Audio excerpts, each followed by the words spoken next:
Okay. Like, it's like a classic song. So until then, we're just going to kill this thing with white noise Let's do and it. random just fun because Going, I that's mean, live anyway, so may as well, well. we might as well. Yeah, because I hit it and then I hit the song like I usually do. And then I remembered that they blocked a bunch of the videos Well, because for years. So unfortunately, Bert, we're going to have to find a new opening song, something well, corny we'll and just have to record a cappella and throw it back yeah. on. Yeah, Listen, I mean, listen, that people really, that's what they really want to do. They want to hear us. they do. And that's really, I mean, that's all that needs to be said about this. And this actually works out wonderful for me because nobody can see us. I can do all my sharing that I normally do just to give people a peek behind the curtain and see and scroll and refresh Adam Schefter, that scumbag. He's just a fucking scumbag, Adam Schefter. This guy, he's a piece of shit. I'm so tired of that guy. All right, so just us two back after a week off. How was your trip, man? It was good. It was was really good? good. Yeah, Good. I'm productive. glad to see you. Likewise, yeah. Thanks. We're gonna do good, bad, and fugly this week in sports. Touch a little of everything from the worlds of sports. And then who's better suited to win this year? Mets, Yankees. Opening day is right around the corner, Bert. A couple more weeks here, and then we'll do some NFL off-season stuff. So it should be A lot happening a in the fun past 2 ride. days. You said what? A lot happening in the past 2 days. I know. Hey, where's that weirdo Aaron Rodgers going? We'll find out next. Give them a shot to do what?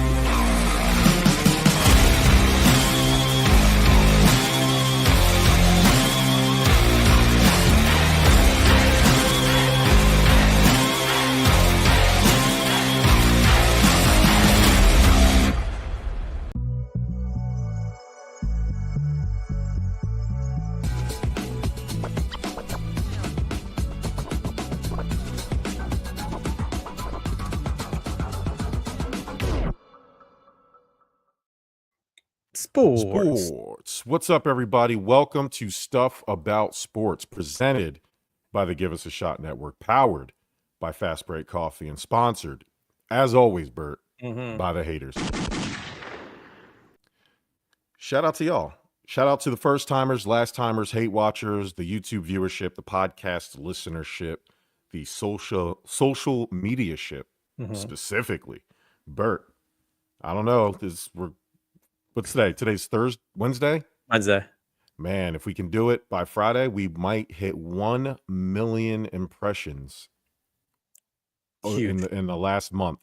And I got to shout out everybody on the Give Us a Shot Network social media platforms, between TikTok, Instagram specifically. Instagram, you guys are blowing up. You guys love arguing with each other. Hey, shout out to all you idiots out there. Let me tell you. This is how I know we're lit, Bert. And I'm just going to talk some shit for a second here. There's a lot of people that don't like what we do. Yeah. And specifically me. I don't want to throw you under the bus. No, that's fine. Team effort. Team. Yeah, we're a team. Fuck them. So they're like, how could you possibly say that? That's clickbait. That's rage bait. That's race bait. And you know what I say? Yeah. That's exactly what it is. You fucking moron. You're just doing it for clicks. Well, no fucking shit, dickweed. Yeah, that's exactly why welcome to the fucking internet. Like, we're just doing this because this is just for fun. Like, no, like the whole point is to get people to talk. And I don't care if you talk now. You can call me every name under the book. Yeah. You're on our comments. You're helping our algorithms out. And you know what? If you don't like what we have to do, or don't like what we have to say, and you don't like what we're doing, you know what you can do? You can unfollow us. And you know what else you can do after that? You can block us so you never see us again. But we'll see you on the next Angel Reese versus Caitlin Clark comments, or the next LeBron James sucks comments, or the next whatever we feel like. Everybody's opinion is right. Everybody, so ours can't be by default. So yeah. And listen, everybody's opinion is right, and our opinion is better, Bert. That's the way I'm going to say it. We just have better opinions out there. We are a lit sports show. That's why, and that's exactly, I want all forms of debate. I want the far left. I want the far right, and I want the dead center. I want everybody and anything in between that. So, well, you know what Pharrell once said: "The truth will set you free, but first it'll piss you off." Shout out to you, Bert. But I just had to get that off my chest. There's a lot of people that, you know, that used to rock with us that are like, oh man, how can you make this type of content? That's not fair. It's not the right thing to do. I was like, all right, man. Well, you go enjoy. You go enjoy throwing on the cape if you feel like it. But that's not what we do here. Me and Bert pride ourselves, and we're not like any other show on the network. We're not scared to do a scared show. We set out to do a real, authentic show. We are the voice of the voiceless, pulse of the city, voice of reason, all that good stuff. And I'm very proud of what we do here, Bert. And I think not only is it fun, but like watching the socials blow up within the past, I guess, 2 or 3 weeks. Because oh man, when did we do that show with the basically Adam Lewis and Bernard Shaw? Yeah. 2 weeks ago. Yeah. That was 2 weeks ago. That was right, but yeah, before I had to take last week off, man. And just watching the clips come out of it and the socials, dude. And what I loved about that show is everybody had somewhat of a slightly different take. And you know what you can find in the comments, Jerm? Some fucking doofus arguing with each and every one of them. Yes. Like, oh yeah. Everybody had a side. There was a side. Adam, Sean, like myself, like everybody just jumped in, which is great. This is what the internet was for. And isn't that the best part about talking about sports? Yeah, like you can have this discourse. You don't talk about anything else. Angel Reese and Caitlin Clark. Yeah, because it's the littest thing in the WNBA right now. Like we're not WNBA people. Sorry. Like you can go find deep analytics on the WNBA. If you don't know how sports media works, you talk about the things that are relevant. Right now, the biggest thing in women's basketball is Caitlin Clark and Angel Reese. Oh, well, all you got to do is hate on LeBron. LeBron's the biggest thing in the NBA. And he's newsworthy. Everything he does is newsworthy. When he sits there and talks about people not wanting to be the face of the NBA, as he's currently the face of the NBA, is laughable. And it's a joke. And we're going to talk about it. So, you know. And we're not the only ones. And we're not the only ones. But anyway, Bert, let's get into this week's goings on. Let's do the good, bad, and fugly from this week in sports. What you got? Starting with the good, MLB and Rob Manfred announced that they are willing to consider unbanning Pete Rose from the Hall of Fame and furthering that discussion. I don't believe anything has been confirmed or denied from that point, but putting it in as a good is because we all know as MLB fans, this is something that should have happened a long time ago, a way long time ago after the investigation was complete. And it found out that he was betting on his team to win and not betting on his team to lose and then tanking the team as a result. And I understand that it took away from the game and you're not supposed to do that and so on. But this wasn't like he was tanking or anything. And the fact that he had to put up while he was alive to be one of the best baseball players ever to play the game and yet be banned from the most prestigious honor in any professional sports, which is to go to the Hall of Fame for what he did as a player in the sport and then as a manager in the sport too. So to know that there is possible discussions to reverse this, I think is ultimately just the right thing to do. The only shitty part about it is he's not around to see it anymore. Yeah. We knew that was going to happen though. Yeah. It's funny, you know, I'm seeing a lot of reaction to that. Hilariously, Donald Trump talking about he's going to pardon, you know, I don't think he has the power to do that, but it's just funny to hear him kind of chime in. But we knew this was going to happen. Like the last few years of his life, we said, you know, the sad thing is they're gonna wait until he dies and then they'll figure out a way to put him in. You know, there's a lot to that. You know, Pete Rose cheated the game. He did agree to a lifetime on the ineligible list. A lot of people think that's because he knew that if they continued to investigate, they would find more than what he was let on. I think the issue, and I made a post about it earlier at Stuff About Sports on Instagram, that if he spent basically his post life basically arguing and whining and complaining about it the whole time after a deal he took, and it rubbed the powers that be the wrong way. And so maybe if he kind of just let it go, people would just forget about it. But he kept making it a thing. And I think, I guess whoever makes those decisions wasn't feeling that. And to be honest, his legacy is they're keeping him out of the Hall of Fame. And I feel like if they put him in, we'll over time we'll talk less and less about it, and I kind of feel like he's kind of earned that in a weird way. But it is good that they're at least having the discussions though. Yeah, man. I mean, look, whether we talk less and less about it because it does get reversed and happens, I still think it's something that will be talked about, much like it has. But I mean, furthermore, if it does end up going quiet, I think that's certainly a good thing. Yeah, for sure. My good is the Philadelphia Eagles, Bert. Yeah, doing the right thing, paying the only elite player that's on that roster the money that he deserves.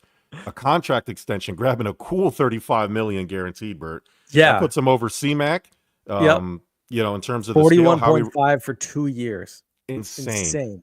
And listen, I don't believe in paying skill players. Saquon Barkley at the same time also deserve that money. Yeah. And so Eagles, I think in still inking that deal, he's like the 6th highest paid player on that team, which is, the Eagles, they have a window that they're going to maximize, and don't be shocked if they end up in the Super Bowl again next year. The thing that scares me is that our running back, James Cook on the Buffalo Bills, was looking for $15 million a year.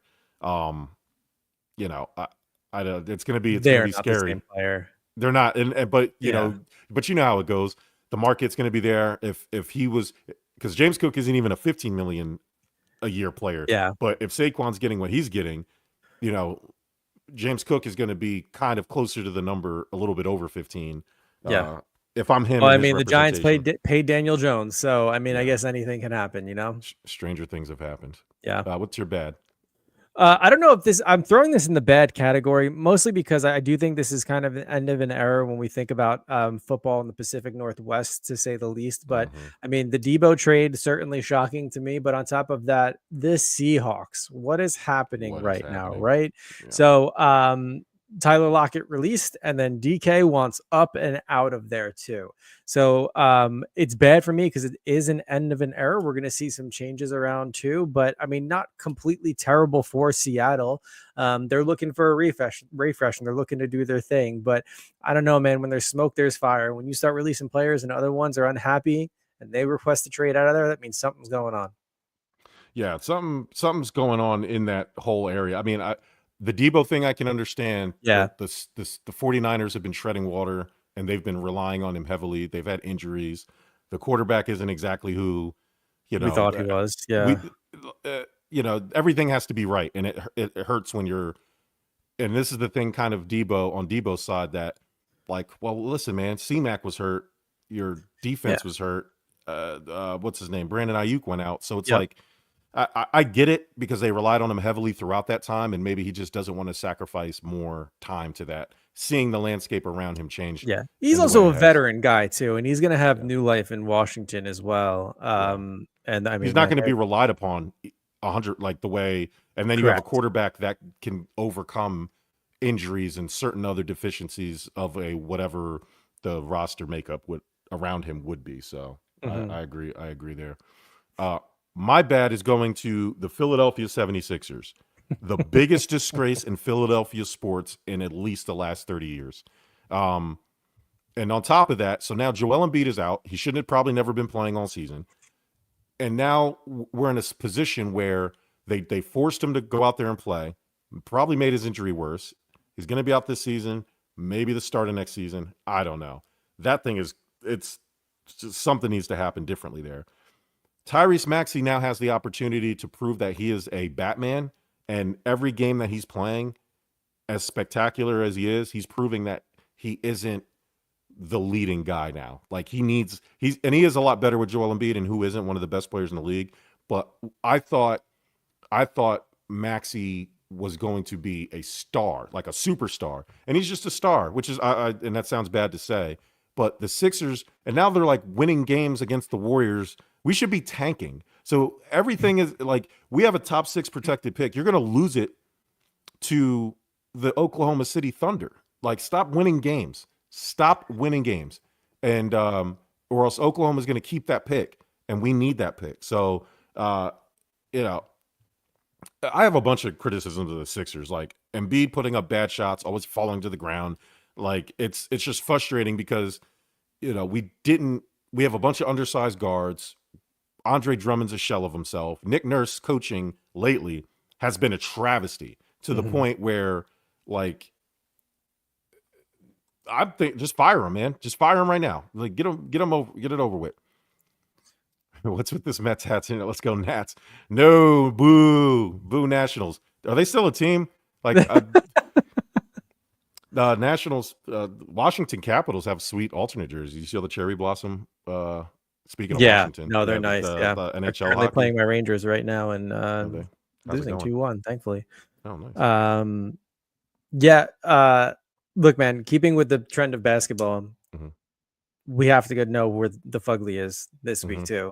Oh, we know, and it's hard to ignore. The Dallas Mavericks are in shambles. Yeah, that was my Fugly too. It's fucking shambles. Yeah.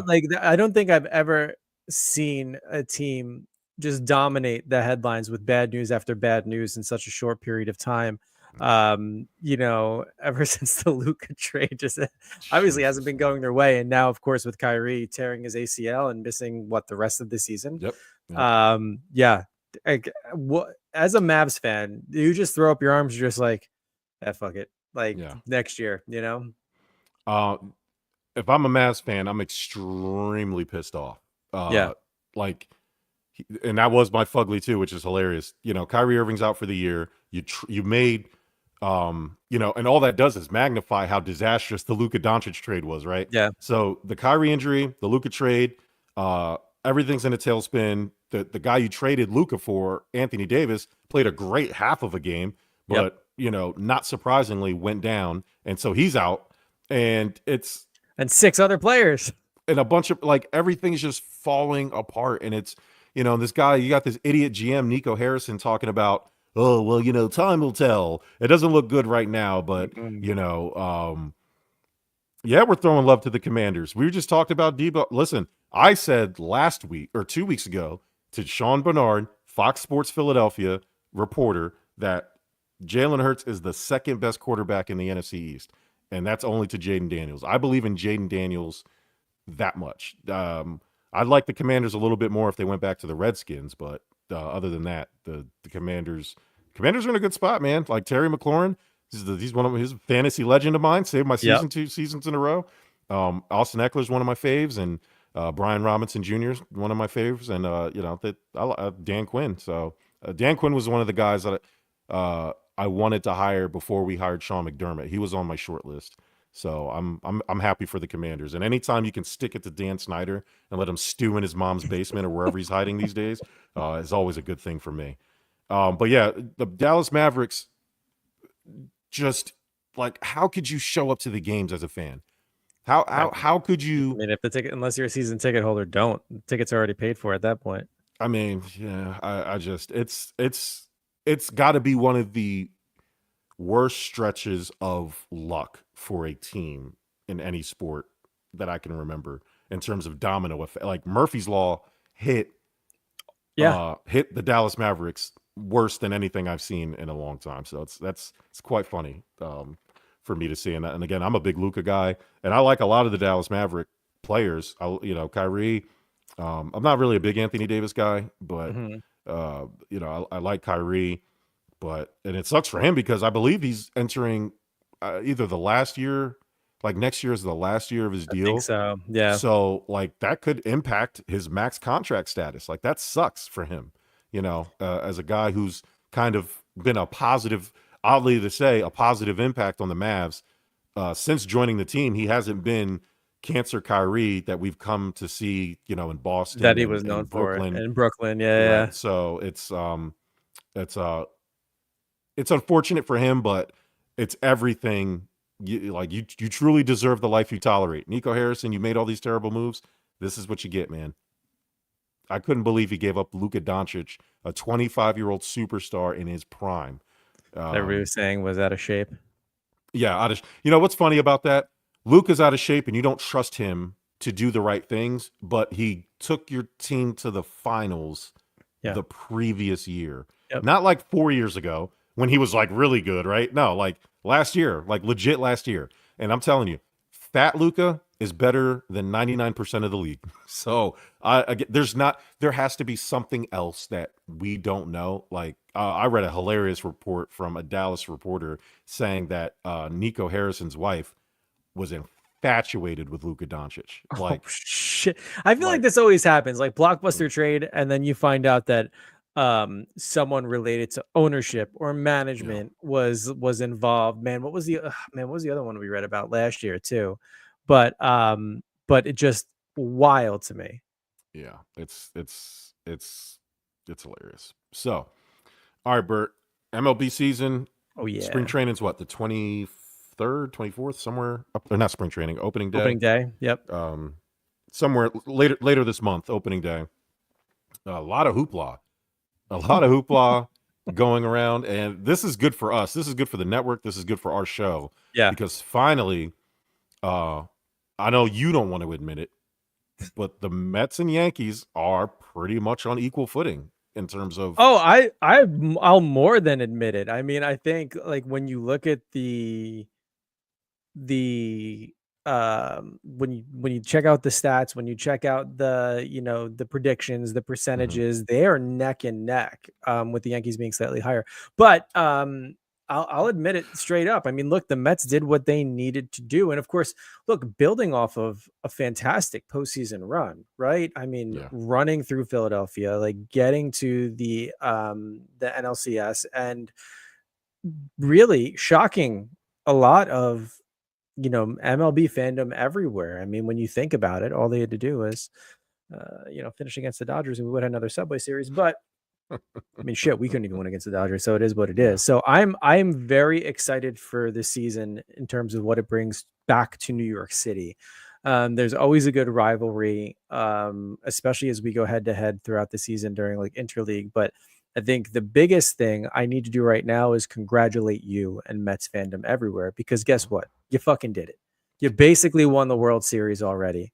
Because I have to tell you, every fucking post I see out there is Juan Soto. He's here. He's delivered. He is the second coming. He may as well just open up his curled up hand and put it in front of the dugout to already at least 3 or 4 rings have to be in there that have the Mets on them, at least the next 3 years, right? Because that's all I'm seeing everywhere. Not to mention, and look, if it doesn't happen, at least you can hang a banner that says he signed with us instead of the Yankees, because that's also a great point of pride that your entire fan base tends to hang their hat on when we haven't even played a regular season game yet. So, I mean, listen, well done, guys. Really, well done. I'm proud of you all.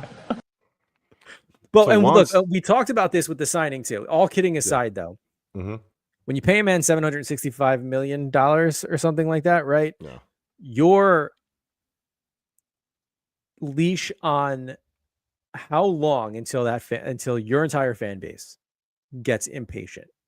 And I said, you have 2 years, because the bar was set with Shohei after 1 season. Yes. And that's someone who deferred virtually all of his money. Instead, you're paying a man better part of $40 million year over year until he's 41 years old. So, I mean, if there is a legitimate window, it's fucking now. And you made all the right roster moves to have a high potential offense.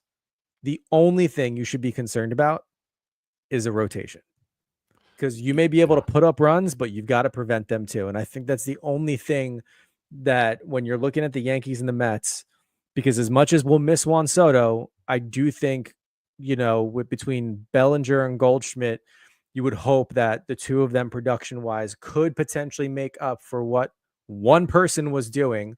At least we've added to the rotation too. So and look, we understand injury and 180 something games and in the long run, but when you look at the Mets, I think the only thing they're missing is just a couple of shutdowns in the rotation. Yeah, I mean, when it comes to Juan Soto, the fight for him between the Yankees and the Mets basically came down to FU money, right? Like, it came down to purely based on money in itself. And look, we heard the rumors of, well, the Yankee staff treated him like this and treated him like that. I don't believe that shit for a second, because if they did, don't either. I don't like those stories either. Yeah, he wouldn't have given the Yankees the last opportunity to match the offer, and he made it based off money. But with that being said, I mean, from what I've seen in spring training already, he's on the right track to be the player he is. A lot of guys out there, they get played and you see that the production starts to decline. But I mean, and of course, getting Pete back too in the 11th hour will help him in the lineup as well. So, like I said, I mean, this is going to be a great MLB season. So this started off with Juan Soto, right? Like, it's basically saying that he thinks the Mets have the best chance to win. Well, I mean, he's got to say that now. He's paid to say that, Right? 15-year contract. You kind of have to say that. Yeah. Aaron Judge was like, "Yeah, I don't know about all that," and also like the response he has to have, right? Right, and like it wasn't contentious. I don't think it was anything crazy. No, but it's clear that there's different ideas about the futures of the teams, right? So like, I think right now, if you look at it on paper, they are pretty close. I don't, the win-loss projections difference between their win predictions, their I think championship predictions too, in terms of like overall runs and everything as well. So, I haven't done any deep dive on baseball just yet. I'm still trying to process basketball, even though the season's over. I should get more into baseball, but like, I would assume that they're both predicted to win their divisions as well. I would assume. No? Well, I mean, the Yanks are. I mean, no, there's no way the Mets are not favored to win NL East right now. There's no way. Oh, yes. Well, here's the thing. I believe they have the Braves. Man, last time I checked, I think the Braves were favorited in the East. Not by much, though. Yeah. Right? So let's see. They have ESPN has the Braves at a 96.5 game win average, whereas the Mets are 91. Okay. All right. But they do have them as in a higher percentage of being champions at 14% versus the Mets 6. So, but that's not anything crazy, right? With that being said, out of the East, I think personally, if the Mets stay healthy, it's likely going to be them. I think there's an energy, even though a team loses in the NLCS, the run that they had, the energy carrying through to the offseason, and honestly, management going out and showing that what we did was great, but guess what? We're fucking going to be better next year, and putting truly their money where their mouth is. And again, obviously, huge signing in Juan Soto, but making sure all the supporting cast stayed put too. What's not to like about it? I mean, essentially they attacked the things that they needed to attack in the offseason, right? The Mets focused on the lineup. The Yankees focused on the pitching. Yep. Now and the replacing of Soto. And replacing a Soto, but like even if you break it down, like I don't know, do you trust Max Fried in his health? Like, all right, let's go trust him as good as I can at this point, But all right, so like I just pulled up the rosters. Let's look at the rosters. Pete Alonso, I like Paul Goldschmidt, but I would probably take Pete Alonso there. Gleyber Torres over McNeil. Gleyber, yeah. Obviously Francisco Lindor at shortstop. Yeah. Probably Mark Vientos over Cabrera. Catcher, to me, that's a toss-up. I don't know how you feel about Austin Wells, but Francisco Alvarez. The problem with Francisco Alvarez to me is he's sporadic. When he's hot, he's meteor, like he's a meteor, and then he kind of disappears on you at some points. But he always seems to come up when it matters. So I think I would give him the edge. But again, maybe I'm giving him the edge because of potential. I don't know. But and then right field, Aaron Judge, obviously. I think he's. Judge anywhere, whether they have him in right or center, whatever they want to do. But I'm pitting him against Soto directly. Like I think Aaron Judge is a better player, so I'm giving y'all the edge there. But because at center, you're going to have Cody Bellinger, right? Like that's probably. I would guess, and then move Judge over to right, just to protect him a little bit, I guess. Yeah. And then I don't even know who the center. I don't even know who's playing center for. I think it's Jose Siri now. And then Brandon Nimmo at left field's better than Dominguez. So, and then obviously you have Juan Carlo as your DH. So and potentially, potentially outfield, but also like Jazz is a utility player too. Right. So if he wants to stay at third grade, if they want to move him infield, outfield, he'll play as well. So I think defensively for us, despite what we saw in Game 6 of the World Series, or Game 5 in the World Series, I do think we have a sound defense. We really do. But again, so do the Mets. So this is the great for me. It's the pitching. Like like Kodai Senga's coming back. He's supposed to be our ace, but he's trying to bounce back from injury. Tyler McGill, I don't know. You know, Clay Holmes going from a reliever to a starter. I don't know. Like there's a lot of question marks. Like again, we focused on offense, and I think we're just trying to. If we can just stay healthy at pitching, Edwin Diaz to me is still going to be the best closer in the game. So. Stay healthy, stay away from World Baseball Classics, and you'll be okay. And you know, I don't know, but between you guys, it's Garrett Cole, who came off of a good year, and then Max Fried. You know, let's see. And then after that, it's Carlos Rendon, Marcus Stroman. Like, you know, it gets a little. I don't know. The rest of them are question marks to me. So Luis Gil too, but I mean, I think he just got injured too. So yeah, I mean, look, well. That's the hope. It's such a long season though. And you know, I mean shit, halfway through, not even halfway. I think after 3 months of of last year, we were calling for Aaron Boone to be fired because the Yanks were they were losing and we're like, what is going on? The Mets go through it every single year too. So I think obviously we're going to cover baseball. We're going to go back and forth. Anytime Juan Soto strikes out, I'm texting you about it. And I bet. But come July, like we usually do, is when we will really be able to see, all right, what do we need in this last push? What does it look like? And then sure as shit, I mean, August magic into September. So I'm just looking forward to it. I mean, look, we all get into that depression when football's over. And then, yes, we have hockey and basketball to fall back on. But what's better than 2 sports actively going on? 3. And then soon to be 4 in August again.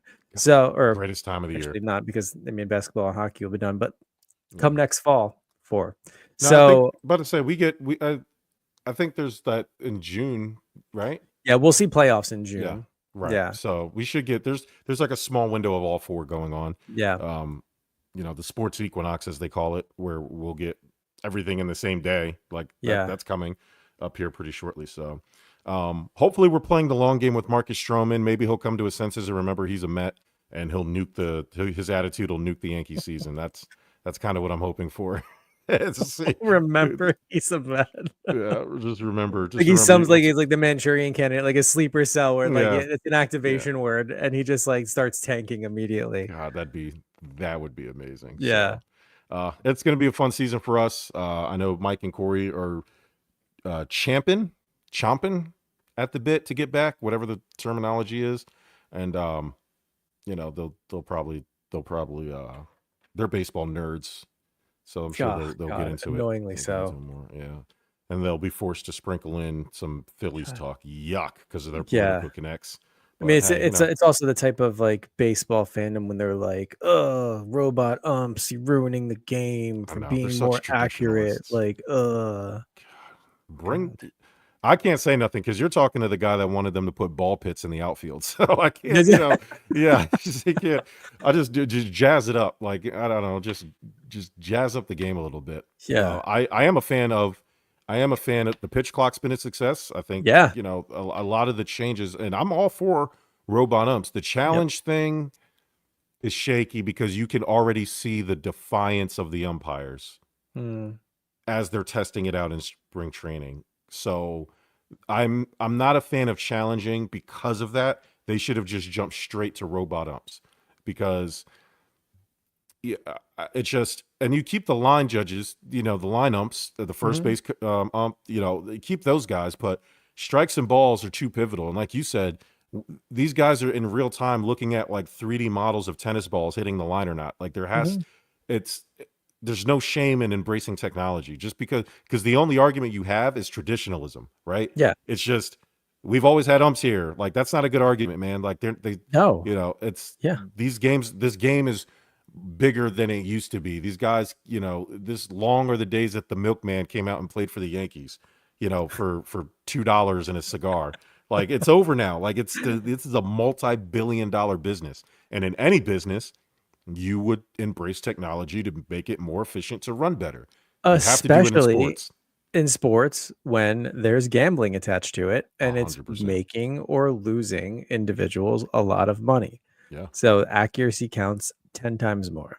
Trust me, I know. I'm a Buffalo Bills fan, and if you watch that AFC title game, we could have used the benefit of some microchips in the footballs to mark first downs or not, because I think we were robbed a little bit. Yeah. Hey, I digress. Bert, NFL offseason moves. Where would you like to start? I think I need to start in proposing, and this is going to be very like draft oriented and combine oriented, but is the combine necessary anymore? Like, is it? No. Like, do we need a high school physical test to rank players from a draft standpoint? Now, don't get me wrong. If you want to rank them after like interviews, I totally get that. I think teams should know what type of personality and player they are getting. But do I give a shit if they can bench press this much weight? I get your 40 time is important too, but I mean, you have tape to look at. You have so much you can go back and see. I don't give a shit how high they can jump. I don't. Let me rephrase how high they can jump standing alone with no equipment on, trying their best to hit the top of, some sort of measuring stick, and that's it. So, and the reason I bring this up is because when we think about off-season moves and we think about the draft coming up and we think about what our team needs, I go back to like after the combine's over and, you see these players draft stock go up or down based off some of this stuff. And to me, it seems like in today's day and age, it's just completely not necessary, where the majority of individuals that are drafted are coming from huge programs and huge schools. And yeah, they'll be your D2s. You'll be even like some of, later on, you'll get the undrafted, but at that point they still have some sort of body of work to look at. So I just think the whole thing is just kind of like a circus. Yeah. It's a test, job interview, ego driving, emotional dog and pony show. Like it's essentially it's not about who the best football player is. You're right. Watch the tape. I will tell you, the reason why it won't go away is because, for as dumb as we think it is, it's big business for the NFL. Like it's something to put on in the NFL offseason to get people to talk about the draft. Honestly, they could do without it. It's not needed. But again, and then it does matter to some of the players, right? Like, think about the math here. The difference between pick 1 and 5 in the draft is about $10 million. So if you're a wide receiver and you run a 0.12 seconds slower than another guy that's kind of graded near you, it could cost you millions. So, nobody does care how you came in. They want to know where you end up. So if you run the 40-yard dash 4.8, you have another 50 days to figure out how to get to that 4.4. And then nobody cares about that improvement, but you raised your draft stock and you get drafted higher. Now you've made yourself X millions amounts of dollars. So that's why it's important. But again, that's the same thing we talk about with a lot of these college players. We're talking about the top 1% to 3% that we care about in the 200 and whatever draft picks there's going to be out of the thousands of kids that try to go out and play in the NFL. We're talking about a small percentage of people, and we're doing all of that for them. And, again, it's a problem, but there's no real solution because the NFL is in the business of making money. It's an easy money thing. And it's a media day. It's a media day. But again, I have to keep that same energy. At the same time, it's also a thing that you just simply do. So when you have Shedeur Sanders, and I'm going to keep the same energy so nobody can accuse me because I did the same thing for Caleb Williams last year. If you are aiming to be a franchise guy simply because you're a leader or the quarterback is supposed to be the leader, go out there and do the combine. You're not going to hurt your stock any less. And then essentially, Shedeur Sanders' case, he could have helped his stock because supposedly he didn't interview well, which is not shocking because just the way he is, who his dad is, how he's presented himself through college. Some people like that. I don't mind it. I think that's the kind of quality. Like if you're a team that's in position to draft, your Giants, for example, who have zero culture, who have zero leadership, probably could use a guy like Shedeur Sanders to come in there and shake it up, and somebody to like. Could they? Yes. Personally, do I want that? No, because I feel you. I'm using you as an example, but yeah. I mean the Browns, Titans. You need somebody that the veterans of that team who know, dog, we're about to get stuck with like Daniel Jones or somebody. Yeah. Like a Shedeur Sanders. And on top of that, he's a star. People gravitate towards him. The media's all over him. He's a star player. So if for anything, just to put butts in seats, but when you don't interview well for some of these GMs and some of these coaches, doing the combine and showing them that you can run and throw and you at least look good helps a guy like Shedeur. And I don't want to put it all on Shedeur, but anybody who it's like a Johnny Manziel effect, right? Right. Yeah. And so there's the benefit of doing it for a guy like that. But your overall point, I'm with you. It is a dumb thing, but there is value in it, albeit not like a tremendous value. Like in terms of like they're not missing out on anything. If you weren't going to draft Shedeur Sanders, nothing he really did at the combine wasn't. If you were the Browns or the Giants or the Titans, if you weren't looking to draft him anyway, nothing he was going to do at the combine was going to change that. But if you're one of these teams that are kind of in the bottom of the top 10 or somewhere in the top 20 looking for a quarterback, Steelers maybe at 21, and Shedeur somehow falls that low. Maybe doing the combine. I mean, some mock drafts after the combine have him going at 4 to the Raiders by the Patriots picks. So yeah. Okay. Well, so even despite everything, it's he's still going in top 5. Well, I don't know. If Max Crosby and his brand new extension has anything to say about it, the Raiders might be grabbing old Aaron Rodgers there. So that would be fucking hilarious.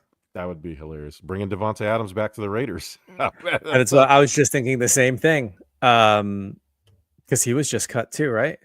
Yes. Yeah. He was cut by Carl's Jets. Carl, you are not allowed to talk about the Jets until at least week 4, after everything you put us through last season. I don't want to the last 2 seasons. Past 2 seasons. Thank you.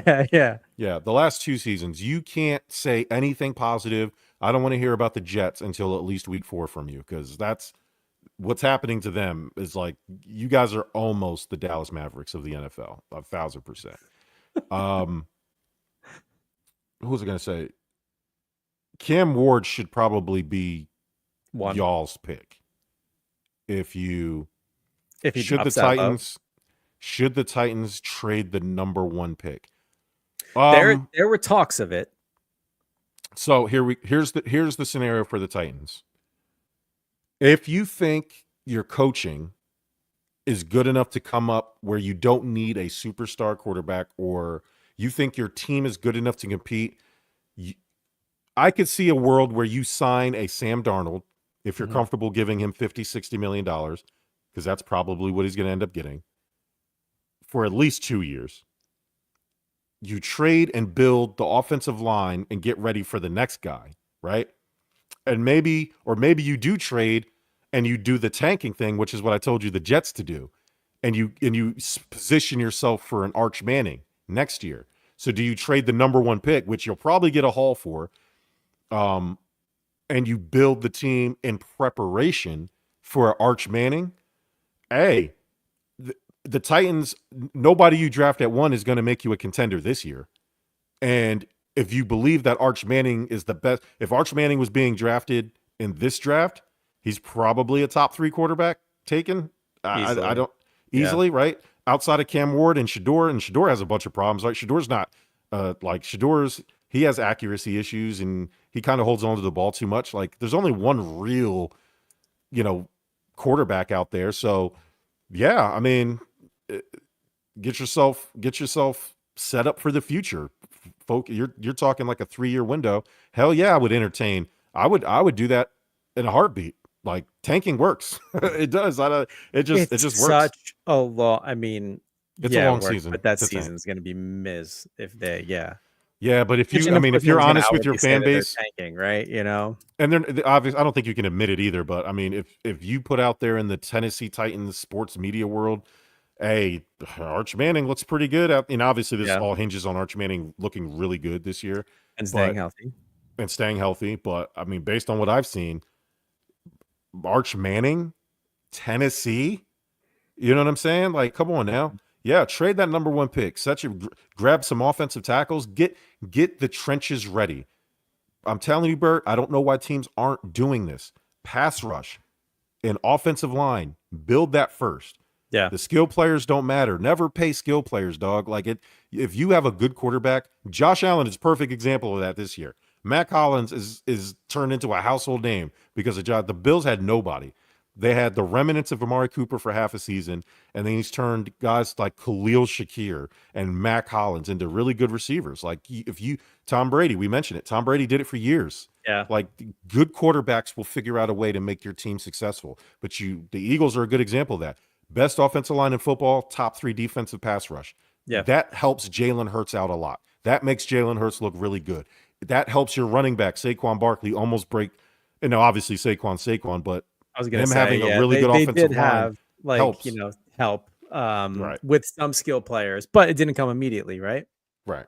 And everything has to gel, which is why, to Sports PSP's point, you trade now, you build that, let them go through a few seasons of working together, and then by the time you're ready to draft a quarterback, the quarterback class after this one should be pretty good, headlined by Arch. I'd entertain it. I'd entertain it big time. So, Sam Darnold, do you have any ideas of where he would go? Like the trick is figuring out which team. So like the Browns, right? The Browns, I can see them signing Kirk Cousins because it's a short-term, not really care deal, and then drafting Shador, for example, to build. But after that, like Sam Darnold's going to go to a team that's going to start him immediately. Yeah, they have to capitalize on his star power. So you are talking about Tennessee, right? Like you are talking, and Tennessee, when we talk about should they trade, yeah, they should probably trade it, but they also have to sell tickets. It's a business. Shador, you get, by osmosis, yes, you're not going to get Deion to coach that team, but you're going to get Deion Sanders around that team. So that right there is might be worth it to them. Yeah. Sam Darnold, no, I mean, honestly, no idea. It would be hilarious if he went back to the Jets, though. But honestly, I've been racking my brain and I can't figure out like where else would he go. And I think a large part, I think there a lot of individuals are waiting to see where Aaron Rodgers would go. I know last week I had a fit because they said that he was going to meet with the Giants. And I'm like, why? Yeah. Why would we do this to ourselves? Why would Dayball do this to him? But, look, it all seems like a good idea until it's not. And from what we know, maybe the Jets just weren't a fit. Maybe the Giants are a better one. I don't think the Giants are a team built enough even for an Aaron Rodgers to come in. And to me, I think it's just going to be a personality issue. I will say, with that being said, I don't want a Sam Darnold either. I would be fine being mediocre this year for an Arch Manning next year.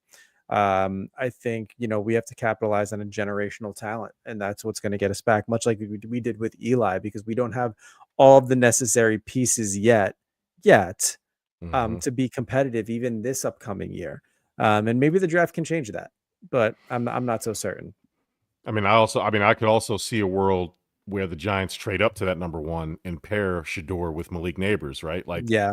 Because then you got to think about it from Dayball's perspective and Joe Shine. Like, they have to start winning some games, and they have to start doing it, or they have to be at least interesting, because they're going to be out of a job by November. And so what's the safe thing to do? Sign? I mean, when Sam Darnold's the best quarterback available to you, like, you're kind of left with the draft. Do you think you can win with a Russell Wilson? Do you think you can win with Kirk Cousins? Like, what's the best option there? Like, you know what I mean? So best option is a short-term option for me. And the issue I have, I think, with a Sam Darnold is he's going to be looking for a payday. He's going to want to get his, especially after his performance this year. I guess with a guy like Kirk Cousins, I mean, he might take a 1-2 year deal. It's just, I'm tired of getting these. Well, I mean, granted, we just got rid of Daniel Jones, but it's just like, I think we need more than just someone who's been around before. I kind of want a fresh face. But with that being said, a good fresh face. I mean, the last time we drafted a quarterback was Daniel Jones, and when we drafted him, I think our entire fan base was like, "Who and what and why?" And that's just going to show. I mean, granted, he did he go through 3 different coaches? Absolutely, but you know, I I think maybe this year patchwork. Definitely can't have Tommy DeVito starting. But need, like I said, patchwork, maybe sign someone a year, 2 max. We'll say 2, and then that way, if we do end up not tanking, but losing enough to get an Arch Manning, there's a bench year or half of a bench year, and then go into a starter position, much like Eli did under Kurt Warner. Sounds good. Bert, do you have a game ball you want to give out? Yeah, I mean, he was your good, but I kept him as my game ball, which is Saquon Barkley getting paid. I mean, we talked about it before earlier in the show. Not much more I can add to it, but as much as I am a Giant fan, I am a fan of his personally. And look, anytime he gets what he is worth and something that unfortunately the Giants couldn't give to him, I'm going to celebrate it.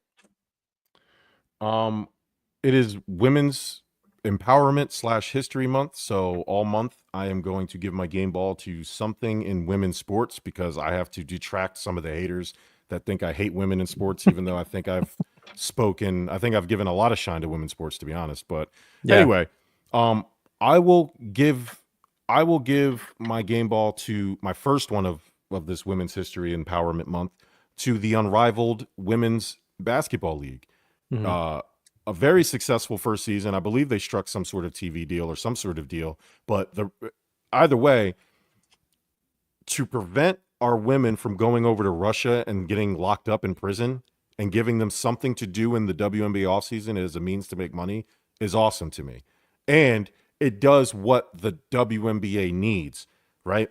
I've made the argument that Caitlin Clark is the only true superstar in terms of casual and global impact, right? Like people who don't watch the sport know who Caitlin Clark is. She's not, there's plenty of superstars within the WNBA. Obviously, she's not the best player in the league. There's obviously other star players around that league, but in terms of like getting segments on First Take, she's a superstar. Yeah. And the only way to build that is to get people to watch other people and say, "Oh, snap, she's actually pretty good." And Unrivaled as a 3-on-3 league puts more emphasis on the skills and puts more eyes on the game of some of the women that work hard and play hard. And it's been and I've caught some of the games. It's been fun. So as I sat around and try to learn the game and try to become more knowledgeable about the game, I think it's great. Again, I'm all about people trying to get money, make money, and this is a way for them to make money. So I'm with it and grow a sport. And grow, obviously, yes, and yes, grow the sport. Which I forgot somebody said it was going to be bigger than the NHL. Bert, you should take that personally. That should be. I do. they've got a great following.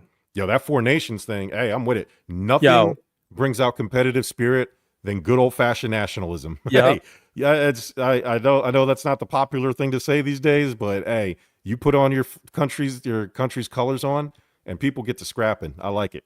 It was the most gambled on national or international league event or something like that. And I don't know, maybe it was just for hockey, but I thought it was like the most bet on sporting event that included other nations is what I thought I saw.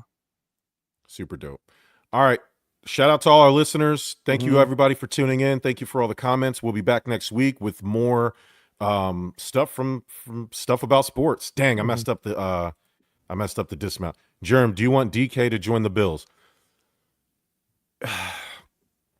No, because our issues aren't offense. So it would be nice, but Josh Allen has proven he doesn't need a superstar wide receiver. And I'd much rather, I'll say it like this. If it cost us Myles Garrett, then no. But if we weren't going to get Myles Garrett and we can only build through just signing veterans and drafting, and we're going to lose Amari Cooper at the right price, yeah, I would love DK. But I think the priority should be defense. Josh Allen, and we do got to pay our guys. We got to figure out how to keep James Cook. We got to figure out how to keep Matt Collins. And too much we've already tried it with Stephon Diggs, and I think Josh Allen is good enough to overcome average to slightly above average players on offense. So I don't think we need any more offensive help, but we absolutely, as evidenced by this postseason, need defensive help. Josh Allen can't go out there and run and catch and throw for touchdowns every game. It just can't happen.